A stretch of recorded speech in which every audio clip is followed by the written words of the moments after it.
My question for you is about planning ahead and goal setting from a vibrational standpoint. Before I discovered your teachings, I was an avid reader of what I call success books. These are books like Stephen Covey's 7 Habits of Highly Successful People or The Success Principles by Jack Canfield. I know Jerry has mentioned Think and Grow Rich before. These books tend to break down the principles of what successful people do so that you can apply them to your own life. A lot of these books acknowledge the importance of visualizing and allowing to an extent, but they tend to be written also toward the old school way of thinking with the mindset of working hard and never giving up, and other ideas that don't necessarily take vibration into account. Ever since I discovered your teachings, however... So if you're not taking vibration into account, the title should be 7 Habits of Very Lucky People. Absolutely.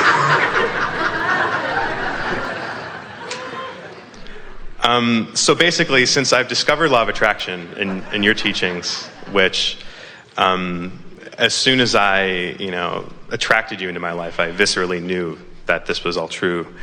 I've been confused about how to merge some of what I've learned before with these success books. Well, let's start with what you first mentioned. This is very important, goal setting. So we would like to explain that the contrast causes you to set goals all day, every day. Because when you know what you don't want, you know what you do want. So you are vibrationally sending forth those requests, or you could call them goals, all day, every day. When you visualize or write affirmations or script or try to imagine, as many of these books that you've talked about encourage you to do, that's not really the goal setting, because the goal setting, from our point of view, the goal setting happened in step 1. That's when you ask. Everything else that we write about, every process we offer, and we are eternal spewers of processes, every process we offer is to assist you with step 3. In other words, step 1 causes you to set the goal. Not only does step 1 cause you to set the goal, step 1 causes you to set a goal that step 2 embraces. In other words, the larger part of you has not only set that goal, the larger part of you has become it. The question is, what are you doing to close that gap? So whether you are goal setting, in other words, when you are talking about what you want and why you want it, when you're thinking about when it will come and how it will come, often the reason that so many people have trouble with that is because when they try to get specific about things that they don't understand, they offer more contradictory vibration than they do complementary vibration. So we would say, if goal setting makes you feel good, then it's the right approach. If the affirmation you're speaking fills you up with a feeling of at oneness, then it's a really good affirmation. But if your affirmation just reminds you that something you've been asking for a long time still hasn't happened, the affirmation is not a productive affirmation. So you can't just go through the motions of goal setting and affirmations and scripting and positive thinking. You can't go through those motions without using your gut to tell you what that process or what that effort is accomplishing in terms of energy. There are a lot of people that frankly just try too darn hard. In other words, life has caused them to ask, and they're so aware that they're not where they want to be that they just try and try and try. And here's the best thing that we can say about this brilliant question that you're offering here. Since there are 3 steps, step 1, step 2, step 3, you're tired of hearing about it, but we are going to keep telling you about it because that's the process of all creation. Since there are 3 steps, so often when you're goal setting and when you're affirming, without meaning to, you're holding yourself in the step 1 phase. In other words, it's like, because this thing that I want hasn't come, then I need to ask for it more. It's like, I'll keep asking, I'll keep saying I want it, I'll keep talking about wanting it. And what you do when you stay active in step 1, you can't allow step 3, because step 1, which is the question, is a very different vibration than step 3, which is the answer. So what we would say to you is, for the most part, when we see people set goals, it backfires because they put a timeline on something they want that hasn't happened, and then they feel anxious as they watch the time tick by. So the timeline didn't serve them. Instead, it contradicted their vibration. Where if you could play the wouldn't it be nice if game, won't it be nice when that happens? What we want you to do is find some way of feeling satisfied with what is and eager for more. That's the best vibrational stance that you could find. And in fact, when you think about it, if you're asking from a place of not having something you want, so the not having it is really active in your vibration, so much so that you're setting goals about it and talking about it, but you keep feeling like you don't have it. If the things you're doing are aggravating your awareness that you don't have something you want, then they're not helping. You want to do things that aggravate your sense of becoming, that aggravate your sense of things going the way you want them to go. These processes are neither good nor bad. It's the application of them and how they make you feel while you do them. We've watched even Esther, who has diligently, and that's not a word that we are eager to tell you, diligently offered every process before we have ever revealed it to you. We always give it to Esther first, and she plays with it and finds the results of it. But when she's diligently applying, when she's diligently after it, we say, easy there, back off just a little bit. Don't make so much of this. Let's let this be fun. Let's let this be a game. This is a game to soften your resistance. This isn't a game to help you get from where you don't want to be to where you do want to be, because when you start playing games that get you from where you don't want to be to where you do want to be, you can't help but activate where you don't want to be. It becomes a much too big of player in your vibration. So goal setting is lovely, but let your goals be general. Feel the difference between saying, I want $100,000 more next year than this year. In fact, I need it by Friday. And saying, next year will be a more prosperous year for me than this year. Feel the difference in the way it feels. Now, if you feel desperate, if you need it, then you've got to do something to soften that desperation. Because a feeling of desperation about not having enough money won't let the money in. You're tensed against it. So you have to find a way of softening it. So you say, well, I'll set a goal. I'll set a goal. I'll set a goal. I'll set a goal. I am determined. I'll set a goal. I'll set a goal. And we say, it'd be better if you just back off a little bit and talk about how well things are going. Things aren't going well. That's why I'm setting a goal. Well, but talk about what is working. Does anything ever work? No, nothing works for me. That's why I set goals. Well, just relax and talk about what is working. Is anything working? Well, some things have worked.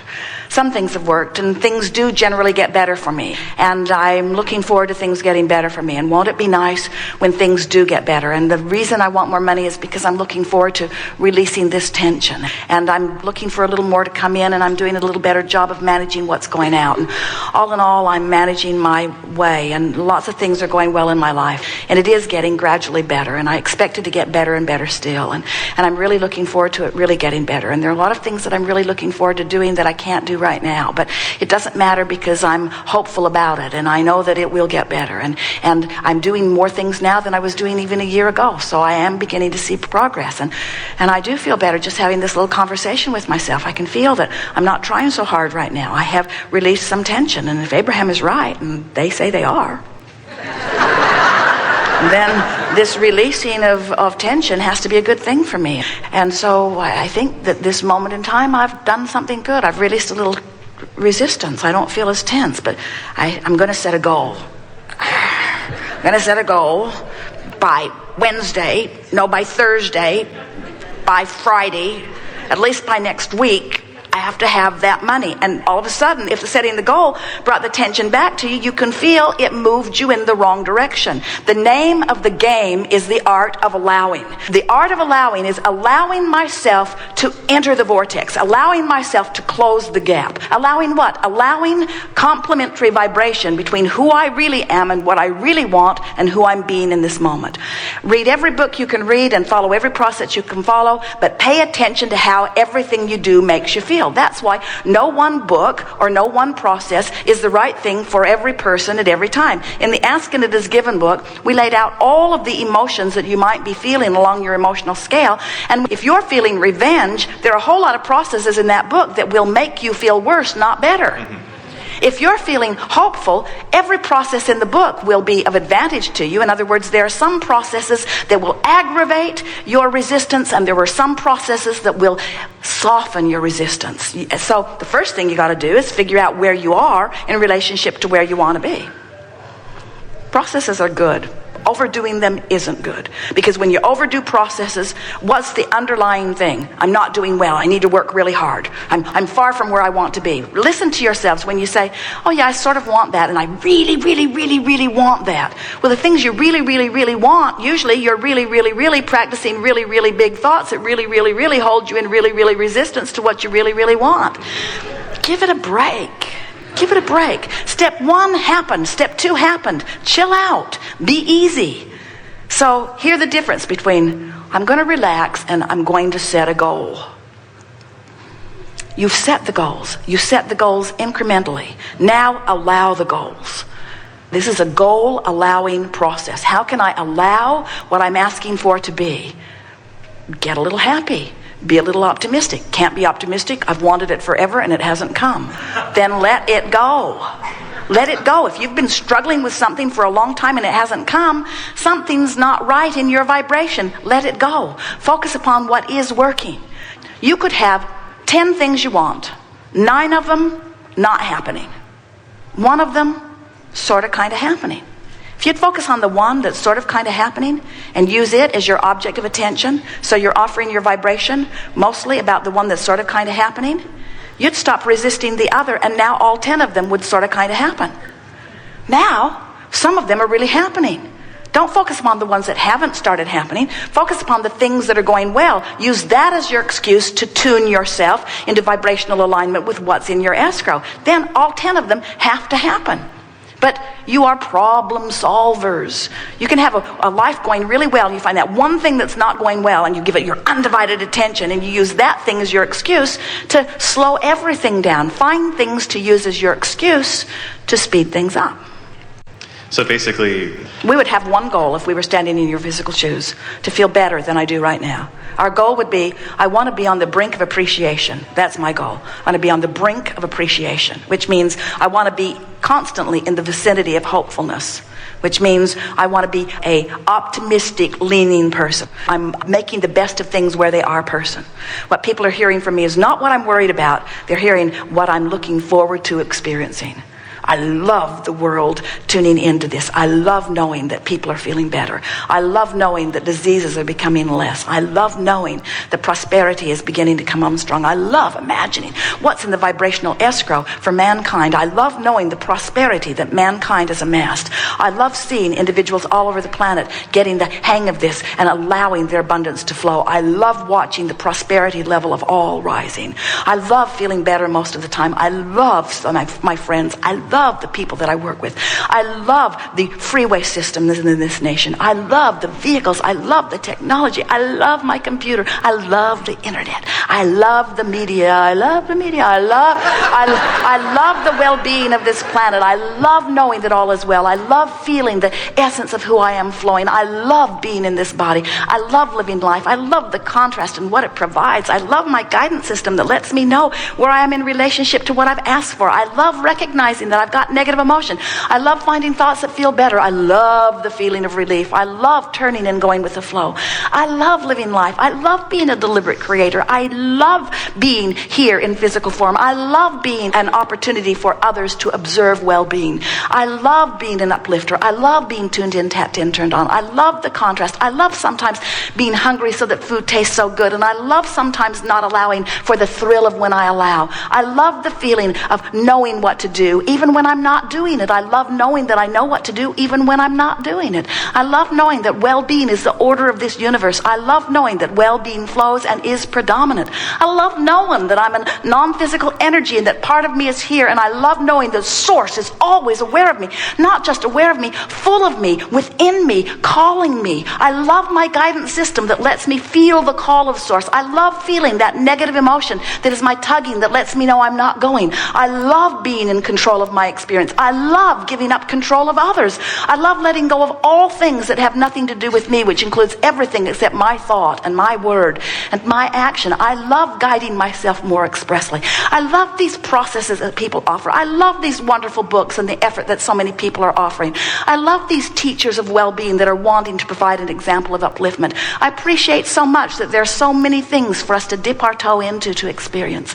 I love being alive. I love the contrast. I love my guidance. I love closing the gap. I love widening the gap because then it makes closing the gap feel so good. I love life. I love being alive. I love it all. I love you. I love you. I love you. I love you. I love you. I love you. I love you.